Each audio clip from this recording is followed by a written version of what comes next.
l'histoire avec un H majuscule et aussi aux coulisses de l'histoire des services secrets français à l'occasion de la publication aux éditions La Découverte d'une histoire politique des services secrets français de la Seconde Guerre mondiale à nos jours. C'est un livre qui va paraître jeudi, donc on va en avoir la primeur aujourd'hui sur RTL. Ce livre de près de 800 pages deviendra certainement d'ailleurs une bible du renseignement. Deux de ces trois auteurs sont mes invités cet après-midi. Rémi Coffert, bonjour. Et merci donc d'avoir accepté notre invitation. Jean Guinel. Bonjour. Bonjour. Alors vous êtes tous les deux écrivains et journalistes dans différents médias, spécialistes du renseignement, et je pense que ce serait intéressant que vous nous disiez comment vous avez travaillé, parce que quand on commence à parler de services secrets, on sait plus où est l'info, où est l'intox, où est la rumeur, où est la vérité des faits, et vous dites bien dans la préface de votre livre que vous ne roulez pour personne. Alors on peut vous croire sur parole, bien sûr. On a tendance à le faire. Mais comment avez-vous travaillé alors? Parce que les membres ou les anciens membres des services secrets paraissent comme ça assez avares de détails. La manière dont on a travaillé, elle est assez simple. On a travaillé dans la durée. C'est-à-dire que ça fait des années qu'on travaille sur ces sujets, qu'on a donc accumulé un certain nombre de documents, un certain nombre de témoignages, qu'on livre dans ce livre, l'histoire politique des services secrets français. Et ces témoignages sont souvent, malheureusement, le fait de gens qui ont disparu dans l'intervalle, qui nous ont livré leurs témoignages ou nous donné leurs documents parce qu'ils avaient confiance en nous, parce qu'ils se disaient qu'on serait capable d'en faire un bon usage, c'est-à-dire non pas un usage démagogique, non pas de mettre en danger volontairement des gens, mais de procéder de manière réaliste, responsable, dans le but précisément de faire une histoire qui soit une histoire digne de ce nom, et non pas une collection de rumeurs d'à peu près et de choses de ce genre. D'accord, ni non plus, comme il y a les biographies autorisées, Jean Guinel peut peut-être nous le préciser, la DGSE n'a pas relu votre livre. Non, elle n'a pas lu. On le lire peut-être maintenant. Là maintenant, elle l'a eu. C'est assez précis. Elle l'a eu en même temps que les services de presse ont été envoyés. D'accord. Ce qui nous a paru tout à fait normal. Mais elle n'a pas su qu'on le faisait. En tout cas, on lui a pas dit. Peut-être qu'elle l'a su autrement, mais a priori, elle l'a pas su. Et on a travaillé sur une partie de l'histoire des services qui est celle de la relation avec le politique. C'est ça vraiment qui nous a intéressés. C'est une histoire politique, c'est plus qu'une histoire. Oui, c'est-à-dire on n'est pas dans la petite historiette scandaleuse, on est vraiment dans la compréhension. En tout cas, c'est notre ambition, dans la compréhension des ressorts d'une action publique extrêmement particulière, qui est l'action secrète. Puisque on n'est pas dans une république bananière, on est dans une démocratie où les services secrets, sauf bien sûr accidents que nous développons quand ils se produisent, agit aux ordres du politique et dans l'intérêt de la nation. C'est pas des félons, c'est pas des. Voilà. Et en même temps, même si on pense, parce que on pense aux réussites, mais aussi aux ratés comme le Rainbow Warrior. L'éclairage que vous donnez de l'histoire est très intéressant parce que ça montre que il y a eu un travail de précédent et que cette affaire est partie, j'allais dire en vrille pour des raisons qui sont peut-être étrangères au savoir-faire des services, quoi. Mais on revient sur l'affaire du Rainbow Warrior qui s'est produite, comme je vous rappelle, il y a 30 ans bientôt.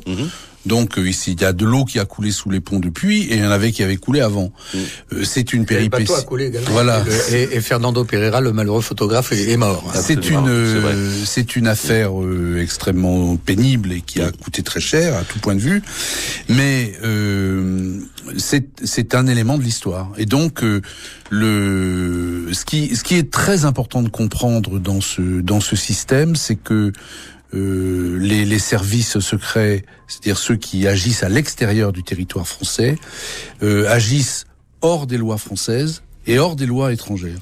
Donc ça veut dire que les gens qui fonctionnent dans un système comme celui-là il est absolument impératif qu'ils soient rigoureux, dévoué à l'intérêt public et c'est ce qui, dans la majorité des cas, se produit en France. Voilà, parce que évidemment, ce sont des actions qu'on considérerait comme illégales. Elles sont pas considérées comme elles sont illégales. Hein.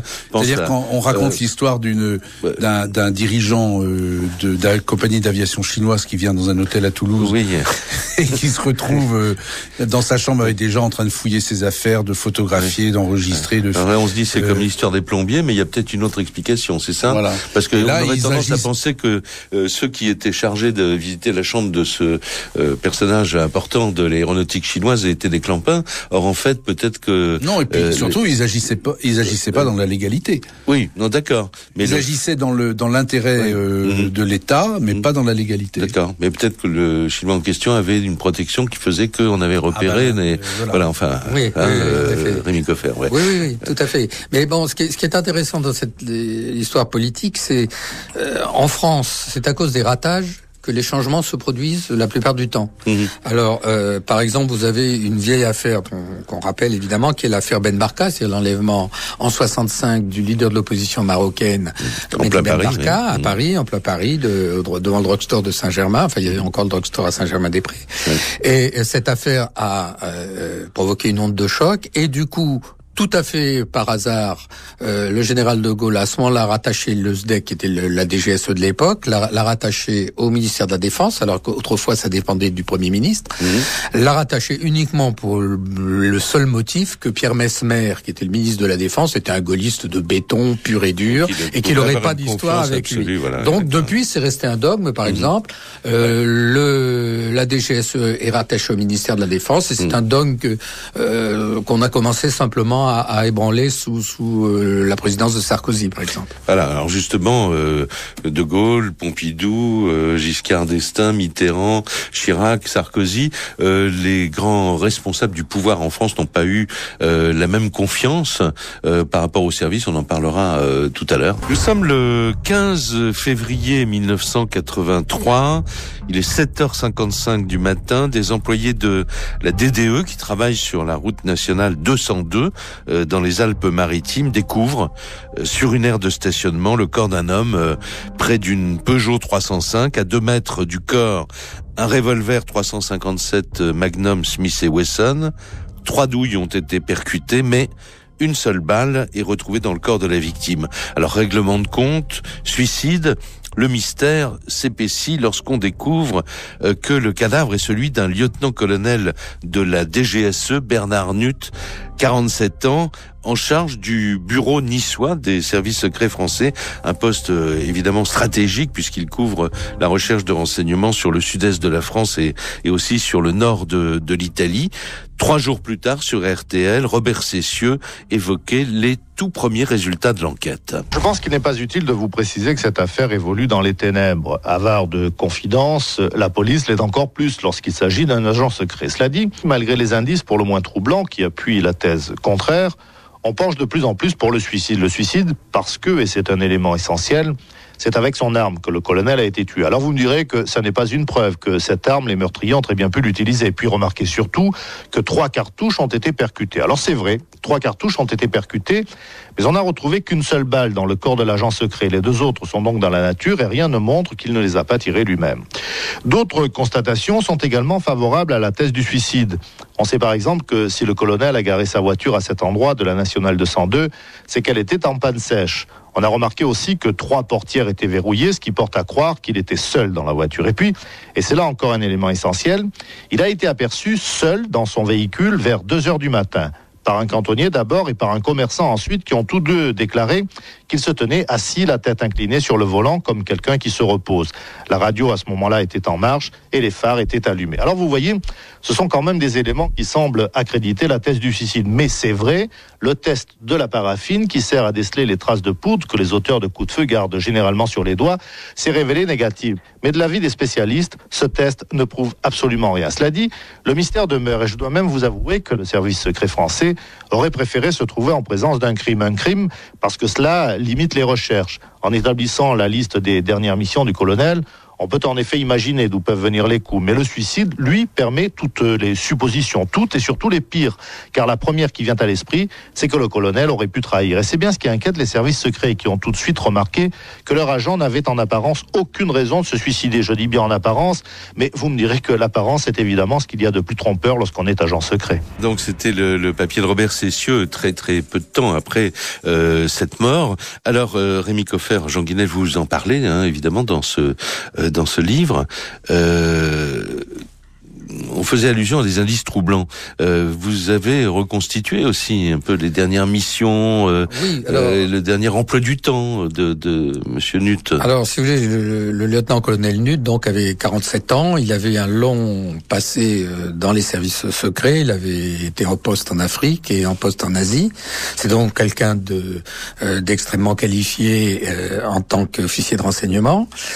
Il travaillait, il y a une certitude, c'est qu'il travaillait à partir de ce poste de Nice dont il faut dire un mot, c'est-à-dire qu'il y a un certain nombre de postes intérieurs de la DGSE qui opèrent en direction du monde extérieur et en direction d'une partie de la France éventuellement, mais surtout du monde extérieur. Donc ce poste de Nice travaillait sur deux affaires. D'une part, la tentative d'assassinat du pape Jean-Paul II à Rome, en 81, et le colonel Nutt spécifiquement travaillait sur le Proche-Orient. Donc il y a eu aussi un certain nombre de pistes qui ont été explorées à l'époque, notamment Victor Pronin, qui était un officier du KGB, donc des services secrets soviétiques en poste à Rome, qui était mort, qui était mort à Rome. Voilà. Il y a eu un certain nombre de choses de ce genre. L'hypothèse de la trahison peut être écartée.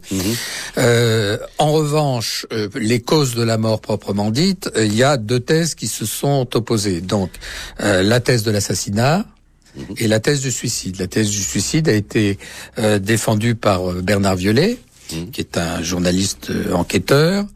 Oui, il disait que le suicide était attribué à une liaison amoureuse du lieutenant-colonel avec une ex-Miss Liban, je crois. C'est ce qu'il disait en effet, et dans un courrier adressé au patron de la DGSE, Madame Nutt, donc la veuve du colonel, a reconnu qu'effectivement cette personne avait été si vous voulez, existait, qu'elle faisait partie, si vous voulez, d'opérations en direction du Proche-Orient qui avait été confié au colonel Nutt.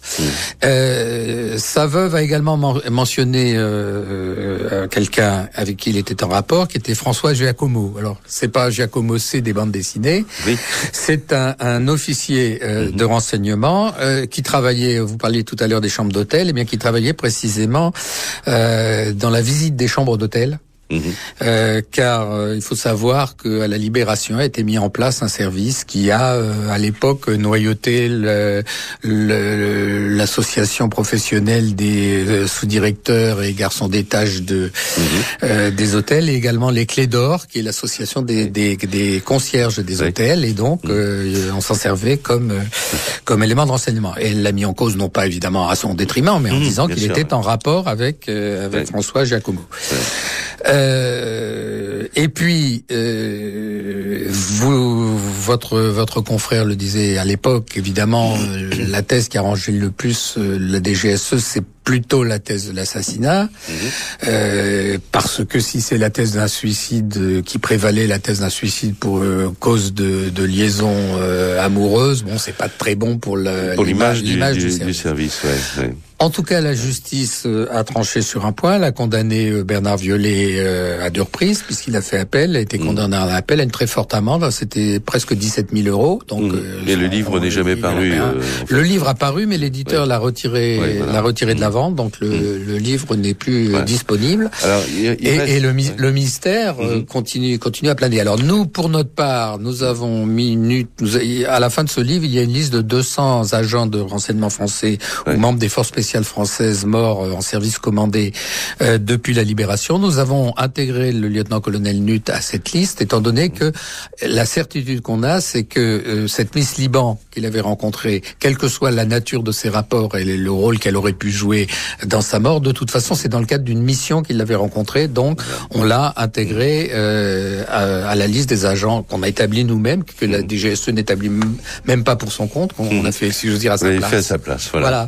Et c'est vrai aussi que Nuth avait rencontré un de ses amis retraités des services aussi, à qui il avait dit je suis en train de travailler sur un très gros coup au Proche-Orient.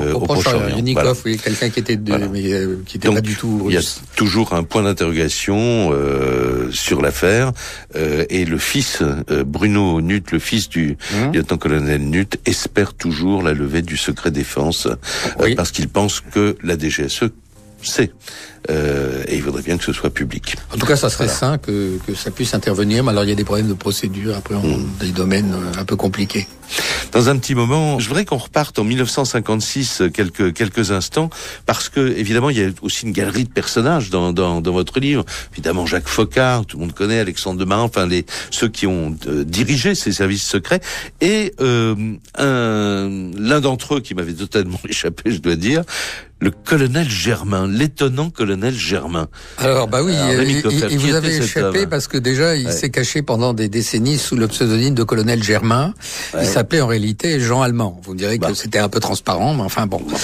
C'était un prof d'histoire-géographie très sympathique, un homme mince, plein d'humour, qui avait joué un rôle important dans les services en Afrique du Nord pendant la guerre pour contrer les Allemands, et qui s'est retrouvé tout naturellement versé dans les services de renseignement pour la chasse aux nazis, et responsable du SDEC, donc l'ancêtre de la DGSE, la piscine si vous voulez, en Afrique du Nord. Et en octobre 1956, il apprend que l'avion qui devait être à l'origine celui du roi du Maroc, mais qui n'a été qu'un simple DC-3 de ligne, qui devait transporter 6 chefs du Front de Libération Nationale algérien, dont entre le Maroc et la Tunisie, en passant au-dessus de l'Algérie. Voilà. Alors donc je rappelle, le Maroc et la Tunisie sont indépendants et l'Algérie est en pleine guerre d'Algérie. Et il y avait également Boudiaf, il y avait le futur président qui est mort assassiné en 91 dans des conditions très mystérieuses. Et les services français l'apprennent et font ce qui s'appelle une très belle réussite technique et un énorme ratage politique. Alors la réussite technique, c'est que par le biais de l'équipage, oui, parce que le commandant de bord est un honorable correspondant. Voilà. L'hôtesse de l'air fait partie des services. Elle est effectivement liée au service. Et donc ils ferment les rideaux. Elle ferme les rideaux à l'extérieur. À l'arrivée vers Alger, on ferme les rideaux et on leur dit voilà, bon, on occupe un peu les. Et le pilote continue à tourner au-dessus de la mer pour que ça corresponde au temps du voyage entre le Maroc et la Tunisie. Exactement. Alors ils se doutent de rien. L'hôtesse les sert aux petits oignons, elle est très gentille pour eux. Bienvenue à Tunis. Et voilà, elle leur dit, on arrive bientôt à Tunis, ils atterrissent et là, ils sont effectivement cueillis. Bon. Alors ça, c'est la réussite technique. Alors la réussite technique, le ratage politique. L'échec politique, c'est que le résident général en Algérie, Robert Lacoste, était à ce moment-là dans sa Dordogne et n'a pas été tenu au courant. Le gouvernement n'a pas été tenu au courant, à l'exception d'un ministre qui était Maurice Bourgès-Monory. Guy Mollet savait pas. Guy Mollet qui était président du Conseil. Il était dans le Pas-de-Calais quelque part injoignable aussi. Ne le savait pas, c'est-à-dire que les services ont été plus vite que la musique et plus vite que le gouvernement. Donc dans notre histoire politique des services secrets, là c'est les services secrets qui ont pris le pas sur la réussite. Mais la réussite était, il faut le dire, était parfaite et Germain pouvait s'en féliciter. C'est l'opportunité politique dont le gouvernement aurait bien aimé juger, quoi. C'est-à-dire, là, ils ont été mis devant le fait accompli et avec la complicité de Bourgès-Monory, donc ça s'est pas très bien passé. Alors, en tout cas, c'est une des grandes pages, quand même, d'une opération réussie des services secrets français. Dans un instant, nous sommes maintenant le 7 avril 1994. Un officier de sécurité de l'Élysée découvre aux alentours de 20h la mort d'un conseiller spécial et aussi ami intime du président Mitterrand depuis 30 ans. Il s'appelle François Le Grossouvre. Il vient apparemment de se suicider d'une balle de 357 Magnum dans la tête. Il est retrouvé assis dans son fauteuil à son bureau dans l'aile ouest du palais présidentiel. Il tient encore l'arme dans sa main. L'annonce de cette mort violente dans le sein des seins du pouvoir fait évidemment l'effet d'une bombe. Édouard Dacosta se rend immédiatement sur place pour RTL et il intervient 2 heures après dans le journal de 22h qui était présenté ce soir-là par Véronique Salman. Oui, écoutez, il n'y a pas de signe particulier d'agitation en ce moment autour du palais de l'Élysée. Impossible de pénétrer à l'intérieur de l'édifice, comme vous pouvez vous en douter. Un gendarme m'a reçu poliment tout à l'heure, entre deux portes. Il m'a gentiment expliqué qu'il venait, lui, d'apprendre la nouvelle, qu'il venait prendre son poste pour la soirée, mais impossible d'en savoir plus. Un conseil, m'a-t-il dit, rappeler demain matin dès 8h les services de la présidence, car tous les bureaux sont fermés depuis maintenant 18h. Encore une fois, tout est calme ici, rue du Faubourg Saint-Honoré. Alors effectivement, les seules maigres informations que j'ai pu avoir en arrivant il y a à peine une vingtaine de minutes, eh bien c'est qu'apparemment, effectivement, François de Grossouvre s'est donné la mort peu après 20h dans son bureau, un bureau qu'il occupait toujours désormais dans l'aile ouest du palais. Et c'est le médecin militaire qui a découvert le corps de François de Grossouvre peu après 20h, quelques minutes après son décès. Il gisait au pied de son bureau et il avait un revolver à portée de main, un revolver qui était à quelques centimètres de sa main. Les policiers sont sur place, la police judiciaire est arrivée très rapidement à l'Élysée. Voilà les seules informations que j'ai pu recueillir ici, mais pour l'instant il y a un blackout total. Voilà. Est-ce qu'on est dans le roman d'espionnage si on pense qu'il s'agit d'un crime maquillé en suicide? Jean Guinel, peut-être, votre point de vue?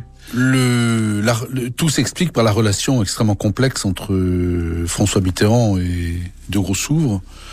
C'est des hommes qui avaient été extrêmement proches et qui l'étaient encore lors de la mort de Grossouvre, mais de Grossouvre avait le sentiment que le président ne lui accordait plus la même confiance, qu'il y avait une distance, que quelque chose était cassé. Et c'est pas faux d'ailleurs.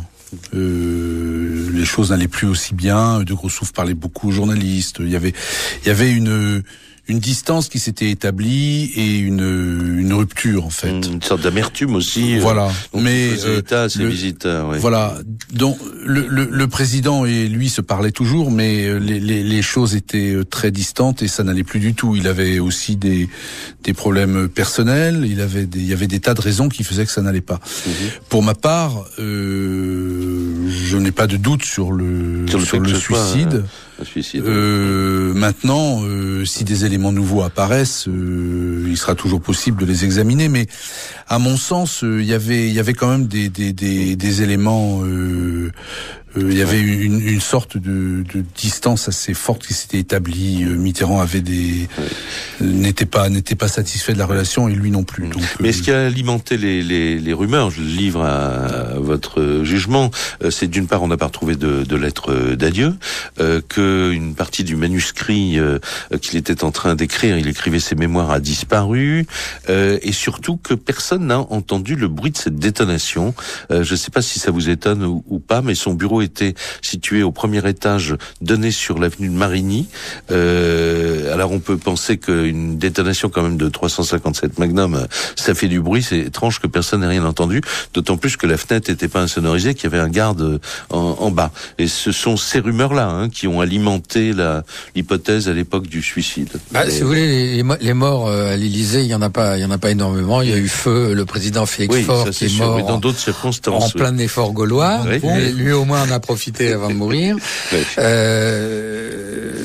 Si vous voulez, cette affaire... César, il a fini Pompée. Voilà, c'est ce que disait Clémenceau. Bon, alors, pour ce qui concerne François de Grossouvre, c'est pas du tout la même configuration. Mais il était quand même émissaire un peu, il avait pratiqué un peu la diplomatie secrète, tout à fait. avec les dirigeants du Moyen-Orient. Tout à fait. Alors, il avait un rapport avec Nutt, par exemple, parce que le colonel Nutt avait été son chauffeur en 82. Il avait amené Pierre Marion, le directeur général de la DGSE de l'époque, et François de Grossouvre pour rencontrer Amin Gemayel, qui était le leader, le futur président de la République libanaise. Donc il s'occupait lui aussi d'affaires du Proche-Orient, notamment du Liban. Il avait lui-même été en rapport très étroit avec les services de renseignement pendant la guerre froide, parce que il appartenait à ce qui était en France l'équivalent des fameux réseaux Gladio qu'on a découvert en Italie, c'est-à-dire des réseaux anticommunistes clandestins. Et c'était l'homme de liaison de Mitterrand pour les services de renseignement. Donc du coup, évidemment, sa mort pose toujours plus de questions que si c'était un simple Pékin, c'est clair. Voilà, enfin, je voulais l'aborder. On va faire une pause. On va évoquer un événement qui a évidemment frappé l'opinion pendant l'été 1985, il y a 27 ans. C'est la disparition tragique d'un des animateurs de télévision parmi les plus populaires. Il s'appelait Philippe de Dieuleveux. Tout le monde connaissait sa silhouette, vêtue toujours d'une combinaison rouge avec sur la tête un casque à oreillettes et un micro qui lui permettait de communiquer avec une équipe de candidats qui se trouvaient eux en studio à Paris alors que lui était au bout du monde, et cette émission avait battu tous les records d'audience. Et puis entre 80 et 84, et puis brutalement, Philippe de Dieuleveux avait décidé de mettre un point final à l'aventure, en plein succès. Pour la suite, il avait envie de réaliser des projets tous plus ambitieux les uns que les autres, comme en particulier traverser en raft, c'est-à-dire en canot pneumatique d'est en ouest les 4800 kilomètres du fleuve Zaïre, le deuxième fleuve le plus impétueux du monde après l'Amazone. Alors, le projet s'appelait Africa Raft. Pour les besoins de l'aventure, Dieuleveux réunit une équipe très aguerrie de 7 personnes qu'il va répartir en 2 embarcations. Et l'aventure allait donc se terminer au début de ce mois d'août 1985, près des rapides d'Inga, à 200 km à peine de l'océan Atlantique. Car le 10 août, effectivement, on apprend que les membres de l'expédition ne répondent plus aux messages radio. On dirait qu'ils se sont littéralement évaporés. Disparition confirmée sur RTL par Marc Gurneau. Marc Gurneau, c'était un ami du présentateur qui n'était pas parti dans cette aventure. Il est, vous allez l'entendre, passer en revue toutes les hypothèses qui pourraient expliquer ce silence au micro de Thierry de Mézières. Soit c'est l'Afrique, donc il faut pas s'alarmer trop tôt, soit ils ont eu un incident mécanique avec les moteurs, soit ils ont eu un incident avec les bateaux, ils ont pu déchirer un des bateaux, mais encore une fois c'est un petit peu comme le Titanic, sauf que là il y a 2 côtés, donc ça ne peut pas couler. Soit ils ont eu un problème qu'on a du mal à imaginer, mais à mon avis il ne faut pas s'alarmer trop tôt. C'est l'Afrique, c'est très difficile de communiquer. La région où ils sont est très accidentée, donc pour les liaisons radio c'est pas facile, et je crois qu'il faut attendre un petit peu avant de s'alarmer trop tôt. C'était la partie la plus délicate du voyage. C'est la fin du fleuve, donc c'est là où il y a le plus d'eau. Il y a des barrages énormes qui sont tout au long du fleuve, et donc effectivement c'est assez mouvementé, et c'est un des points les plus délicats. Mais il faut noter que tout au long du voyage, on nous a indiqué des endroits très dangereux. Sur les cartes, on avait des repères avec des endroits très dangereux. À chaque fois, les gens locaux nous disaient que personne n'était jamais passé par là, ou qu'à chaque fois il y avait des accidents. On a fait des reconnaissances systématiquement, et on est passé sans problème, ou avec des petites difficultés, mais tout à fait surmontables. Vous gardez le moral. Je crois que si après le 15 août on n'a pas de nouvelles vraiment sérieuses, là il faudra s'inquiéter. L'arrivée était prévue pour quand ? 15 août. Effectivement, ils ne sont jamais arrivés. Dans les semaines suivantes, on a trouvé une seule embarcation vide, retournée. Un seul corps va être découvert dans le fleuve, mais à 550 km de là, les 6 autres corps ne seront jamais retrouvés. Alors, quel est votre sentiment là-dessus ? Parce qu'on a appris, en fait, que Philippe de Dieuleveux était un ancien du 11e choc, qui était c'est le bras armé des services spéciaux. Voilà, dont vous parlez dans le livre. Est-ce qu'il aurait pu être éliminé dans une opération de contre-espionnage zaïrois? Alors, si vous voulez, faut être assez précis. Dieuleveux était ce qu'on appelle un honorable correspondant de service de renseignement, c'est-à-dire quelqu'un qui, pour différents motifs, qui peuvent aller du patriotisme au goût de l'aventure, accepte, si vous voulez, de donner des informations, de renseigner ou de rendre des services aux services spéciaux à titre bénévole. Bon. Il se trouve que nous avons la certitude que quand il effectuait ce raid, cet Africa Raft, il n'était pas en mission pour les services de renseignement, donc il n'opérait pas pour le compte des services de renseignement. Vous avez cette certitude? Oui. Oui. Cela étant, il se trouve qu'en arrivant à Kinshasa, la capitale zaïroise, il est allé voir Jacques de Marcellus, qui était l'attaché militaire français à Kinshasa. Pourquoi? Pour des raisons de famille, uniquement parce qu'il y a un certain nombre de militaires dans la famille de Dieuleveux le veut, et que un de ses parents avait servi avec Marcellus. L'autre élément, si vous voulez, c'est que les services de renseignement français ont lancé une enquête, d'autant plus que à un moment, un des anciens responsables des services de renseignement de Mobutu, c'est-à-dire le dictateur zaïrois, avait dit qu'il avait été assassiné. Le résultat de l'enquête qui a été menée par l'adjoint du colonel Marcellus, donc qui était l'homme du SDEC de la DGSE à Kinshasa, c'est que selon toute probabilité, l'expédition est tombée sur des contrebandiers, a gêné des contrebandiers et aurait été éliminée à ce moment-là. Mais donc absolument pas dans le cadre de la guerre secrète, la guerre de l'Homme. Ouais. Ce serait un hasard fortuit et malheureux. Jean Guinel, un dernier mot. On manque de temps, hein. Il faudrait 2 heures, mais je renvoie tout le monde à ce livre qui est absolument passionnant. Si je dis Opération Alpha, qu'est-ce que recouvrait ce terme? Vous pouvez employer le présent. Et recouvre, oui, bien sûr. Mais enfin, recouvrait quand c'était la traque de Ben Laden, par exemple. Les opérations Alpha, c'est un terme générique. Oui, enfin, c'est d'abord, c'est pas très documenté, hein, je vous rassure. Il y a à l'intérieur des services secrets des gens qui activent des agents pour des missions ponctuelles.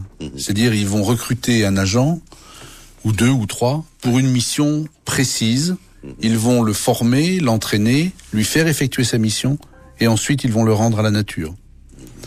Donc, on est à l'intérieur d'un service clandestin, on est dans une autre clandestinité supplémentaire et qui va permettre de conduire des opérations en coupant tous les ponts, parce que même le service ne conserve pas la mémoire de ces opérations-là. Si les personnes en question sont dévoilées, on peut pas remonter théoriquement. Mais ça va même beaucoup plus loin que ça, puisque ce sont des gens qui sont recrutés pour faire une mission et qui vont la conduire, qui vont par exemple tuer quelqu'un, ou s'entraîner à le faire, et qui vont pas savoir si la mission a été réalisée effectivement ou pas, vont penser que c'est une mission réelle alors que ça n'en est pas une, et en plus ne vont pas savoir pour qui ils l'amènent. Ils savent qu'ils la conduisent pour la France, pour le service de la France, mais ils ne savent pas vraiment. C'est pas impossible qu'on leur dise à ces gens qui participent aux opérations Alpha, je pense à une actualité toute récente, que on leur dit peut-être c'est un entraînement, on va faire un entraînement, voilà.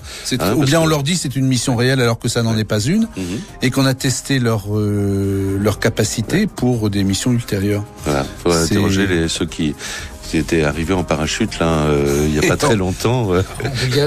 Mais ceux-là, c'était des gens du service action. Mais si vous voulez, on appelle ça des consommables, les types qui sont utilisés pour une seule fois, c'est gunshot. Et on parle effectivement d'une des opérations Alpha qui capote assez lamentablement en Catalogne en 2002. On la raconte dans ce livre, l'histoire politique des services secrets. Histoire politique des services secrets français. Merci de nous en avoir donné la primeur. Le livre paraît donc jeudi aux éditions de la Découverte. Merci beaucoup Rémi Coffert, merci beaucoup Jean Guinel, et vous direz bonjour de ma part à Roger Faligot qui est le 3e auteur. Nous n'y manquons pas.